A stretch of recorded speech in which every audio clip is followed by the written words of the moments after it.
back here on the brand new block with the one and only Leigh Kakaty from Pop Evil. Leigh, thanks for coming on the show, man. Oh, dude, thanks so much for having me. It's a pleasure to be on. Now, you guys are currently on tour with Theory of a Deadman. What's that experience like to tour with those guys? Dude, it's been incredible. They're like our brothers. You know, we've been touring, I think this is our 5th or 6th time with them. Actually, last Christmas season, we were on the road with them with 3 Doors Down. So it's been incredible, man. It's been exciting to see all these Pop Evil fans keep growing and growing. And, pretty much every show's been sold out. So it's been an incredible tour. Now, the tour stops at the House of Blues in Chicago next Friday, May 4th. Is there anything specific you guys get excited about when coming to the Chicagoland area? Dude, love Chicago. We recorded our current record, War of Angels. We recorded with Johnny K. right in the heart in the city of Chicago. So it's kind of become a second home to us. And it's sold out. We got so many friends and family. Obviously, with Chicago, 2.5, 3 hours, I guess, depending on you're driving from Grand Rapids, Michigan, where we're from. So everyone comes out. You know, of course, all our friends and family in Chicago. So it's kind of like a family reunion, let alone a rock show. So it's going to be a special night, and we're looking forward to it. Now, the last time you guys were in Chicago wasn't so good to you. It was actually last year at Jamboree. You guys were playing on the side stage, and a storm hit right in the middle of your set, and you guys actually lost power during your set. That was insane. I mean, it was a packed show and down cats and dog style, and the crowd's massive crowd, and then they stayed up until the power actually went out. It finally rained and enough water got on stage. It got in the electrical components of the show, and finally they had to turn everything off. But it was incredible, man, to just be out there and just kind of see that storm kind of coming right at you and playing for it. It was kind of bring the rain moment. You just got to roll with it. That's the beauty. You never know what's going to happen on stage. You just got to roll with it. You guys were set to release War of Angels early last year. Originally, the release date was set for February, then it got pushed back to April, then pushed back again, then finally released in July of 2011. Why was there such a delay on the release of this album? Yeah, I mean, it was frustrating. We spent about 6 months working on this record, and we're so proud of it. And then finally, just had differences with our label at the time. And, just labels don't spend the money they once did on rock and roll bands, so it's kind of frustrating. We've always been able to do things the Pop Evil way. The labels don't see the same way we do, and we just don't want to do it. We're not going to do it their way. We're not going to compromise. So, we were fortunate enough. Our new label, E1, came in and kind of rescued us and kind of brought us out of the trenches there. And, we're on our 3rd top 10 single, so it's been a credit to the fans for the support. And, we feel very humble and very blessed to be where we're at. Earlier, we actually had another Michigan band on the show, The Product. Sure. You guys are both from Michigan. You guys have played a few shows together. What's your experience been like with those guys?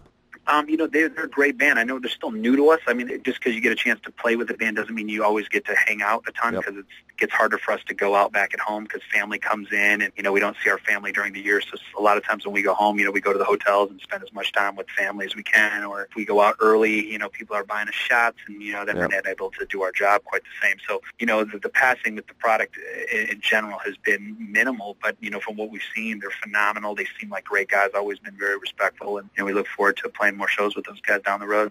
BJ told me to tell you that they'd love to go on tour with you guys sometime. So, hey, man, you know what? We got to just keep working hard where we can be a headliner and bring them out. But we love, like the product and other Michigan bands. I know Waylon's doing some good stuff. They're from Western Michigan as well. And, we do what we can to try to support and try to get those guys on. And obviously the product is great guys and great band. And just got to, just like anyone, you just got to do the dirty work. You kind of got to get your band in the trenches and kind of set yourself up for when a headlining band comes in, whether it's us or, in this case for us, with our next tour with Five Finger Death Punch, they can kind of swoop you up and say, hey, this is what y'all bring to the table. But Michigan bands work hard. They know what they're doing. And actually, Midwest bands know what they're doing. I mean, there's a need for rock still in the Midwest. It's exciting to see bands that are giving it to them. Leigh, going back to touring, what's your favorite part about getting back out on the road? Everything about it. It's not for everybody. Last year alone, we saw our family for about 2 weeks. So other than that, everything's great about it. It's all we know. Even if Pop Evil wasn't where we're doing, we'd be at home playing. You know what I mean? So It's just one of those things that we feel very fortunate to be on a tour bus, kicking it. I think this is our 13th time around the country. So, we've been around the road here a little bit. Every year we get that much more experienced, and we get that much more educated with this system and what kind of rock and roll madness is all about. It's exciting. I mean, at the end of the day, you really want to break your band with MTV and those kind of avenues not out there anymore. The biggest avenue is letting people see you live. I mean, it doesn't matter how many times they hear you on the radio. Until you see a band live is when you really kind of have that bond with the fan. Like, oh my gosh, I'm following these guys. Because fans aren't stupid. Fans don't just follow bands, they follow friends. And the greatest thing for being a new band is developing those relationships with your fans. It's funny, a lot of fans will be like, oh man, I'm like the biggest fan. And I'm like, no, you're the biggest friend. Because really, I've seen some of these people more than I've seen my family in some cases. So, you truly look forward to seeing a fan's face or a friend's face just as much as they might be looking forward to seeing ours. It's pretty special to be able to tour the country and have people come out from Syracuse, New York, and people coming out here singing Pop Evil songs. When, at one point we were in Grand Rapids, Michigan, and I think we brought like 3 or 4 people out at one time. It's tough. So to be able to be all over the country and people coming out singing your songs is a credit to the work of the band and a credit to touring nonstop. Now, what can the fans expect from you guys heading into this summer and then later on in 2012? Well, we got the massive tour with Five Finger Death Punch, Killswitch Engage. So, we're going to grind all through the summer, hopefully a 4th single, which will be incredible. I mean, for any band to have a 4th single is insane. So we feel very excited about that. I mean, we're going to shoot the new video here top of this week with our new single, Boss's Daughter. We're going to be featuring Mick Mars in the video, and Jessa Hinton, who's up for Playboy Playmate of the Year. She's going to be the Boss's Daughter. It's going to be a hot video. And then, come fall, we're going to reassess, hopefully a little bit of touring. Maybe it's going to slow down, and then we're going to start discussing the 3rd album. So I'm really excited about doing that and kind of getting back in the studio and getting some new jams out. Now, if she's going to play the Boss's Daughter, does that mean Nick Mars is going to play the boss? Exactly. Awesome. Exactly. Awesome. Yeah, Mick is the boss. He helped co-write that song with us, so we wanted to give him the respect. If someone would have told me back in the 80s that Mick Mars would be in a Pop Evil video or a video with me, I would have been like, you're ludicrous. So it's nice to kind of get the reassurance and working with some of the legends. And, obviously Motley Crue is, if you listen to a Pop Evil record or if you see Pop Evil live and you don't see some Motley Crue influence, you're ludicrous.